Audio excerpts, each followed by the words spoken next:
Hi everyone, Aspect Ratio here to review the new album from Logic, Young Sinatra 4. Now, Logic is someone who divides opinion massively in hip-hop.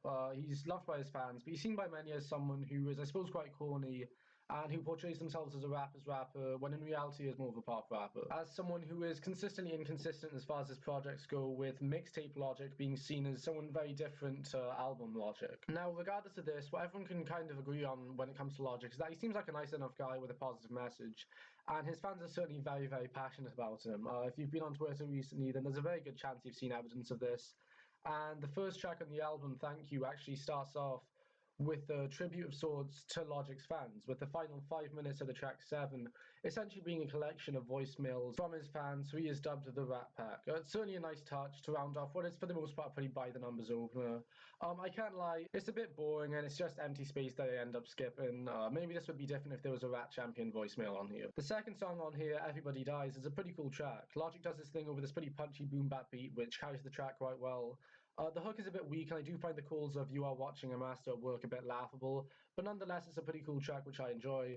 This then transitions straight into The Return, which samples Nina Simone really nicely into a pleasant and really strong beat. But my issue with this song, with this album, and with Logic in general really, is that while he certainly has some very nice wordplay, he's not technically lacking by any stretch of the imagination. And he certainly has one of the most recognizable voices in hip-hop. I do find that he's just a bit too annoying for me, to be honest. He certainly has some good flows, but I often find him very corny to me, and that when he's getting braggadocious, he can just be a bit insufferable. He comes out with so many callbacks to these influences, which he wears very boldly on his sleeves on this album. I mean, it's literally a tribute to the boom-bap sound that he grew up with. All these callbacks to people like Kanye, Nas, Jay-Z, Wu-Tang, especially Wu-Tang. It sounds like he's trying to insert himself into an era of hip-hop which just quite simply isn't his. It makes sense that he would want to do it as a fan, I completely get it, but as a fan myself, I see much of what's on this album and I find it anything but authentic. It feels forced and artificial a lot of the time in the execution, and it leaves quite a weird taste in your mouth when listening to the album, from my point of view. The song One Day sees Logic telling us, not for the first time on the album, about his come up from being a poor kid in Maryland to one of the biggest names in rap today. He also covers this on the previous track, The YSIV, and in some way, shape or form on almost every track on the album. The hook here on One Day from Ryan Tedder is just so positive and optimistic, and I hate it.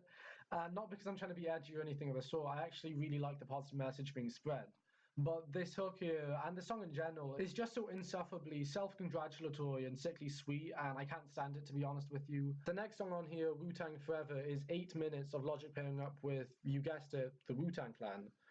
Now, this is a pretty decent posse cut. I like it quite a bit. I think there aren't really any standout verses on here from anyone in particular, but it's quite nice just to hear the variety of everyone going back and forth on the track, and I actually find it far more stomachable than many of the other instances on the album of Logic trying to insert himself into hip-hop history, whether that's him clumsily sampling Nas on the title track, or when he makes his own Last Call song to close out the album, which rounds out at 10 minutes and 45 seconds. On 100 Miles and Running, we find Logic and Wale showing off their technical ability over this really upbeat boom bap instrumental, and Logic raps really fast. It sounds like they're just joshing around on this song, and it sounds really inauthentic and very heavy-handed, especially with the calls of Dime and Hell Yeah that Logic throws in here from I don't know who exactly.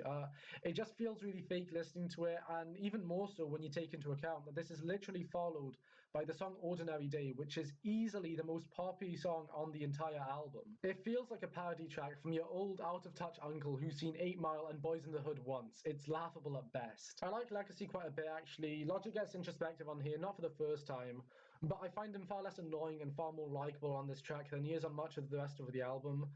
He's engaging and charismatic over this really sweet and dreamy instrumental. I like this song quite a bit. Iconic featuring Jaden Smith doesn't really feature Jaden Smith, who just says a few words during an interlude on the track, but hey, there we are. The song drags quite a bit. I feel like it was just kind of thrown on here without too much thought as to why. It's perfectly passable, but I feel like it doesn't really have any purpose on the track list, especially given it's the penultimate track on the album. Last Call, the final track on here, as I previously mentioned, is obviously a tribute to one of the most iconic closes to a hip-hop album ever, Kanye's song by the same name on The College Dropout. To be honest though, with this song, I couldn't really find it within myself to care all that much about Logic's come up, and it's not as if his come up is anywhere near as interesting of that as, say, someone like Kanye's. And that's not to say that Logic doesn't have a story to tell on here. If you're a ride-or-die fan of Logic's, I'm sure you'll love this song, but as someone who's more of a casual listener, I've got to be honest, it just simply isn't all that interesting to me. Look, Logic seems like a pretty cool guy. He seems genuine, like he has good intentions, and I really like his message of spreading positivity and all that comes with it.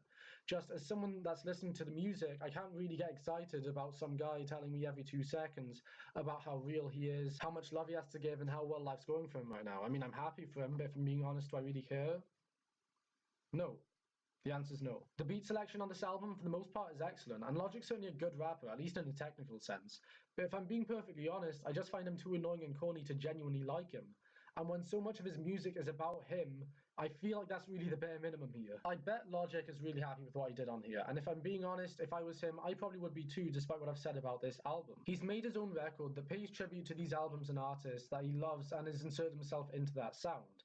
His fans online seem to love it, but if I'm being honest with me, not really feeling it. It's fine, but that's what it really is to me. I'm feeling a 5 on this album. As far as favourite tracks go, I'll say Wu-Tang Forever and Legacy. If you've made it to this point in the video, then thank you for watching. While I'm here, I'd like to shout out my friend Connor's channel, Surreal Storm. Definitely go subscribe to him. Please feel free to like the video if you haven't already, and to comment below what you thought of the review and of the album if you've listened to it. Definitely tell me how wrong I am, and I appreciate that a lot. If you haven't already, then please subscribe, please. That's it.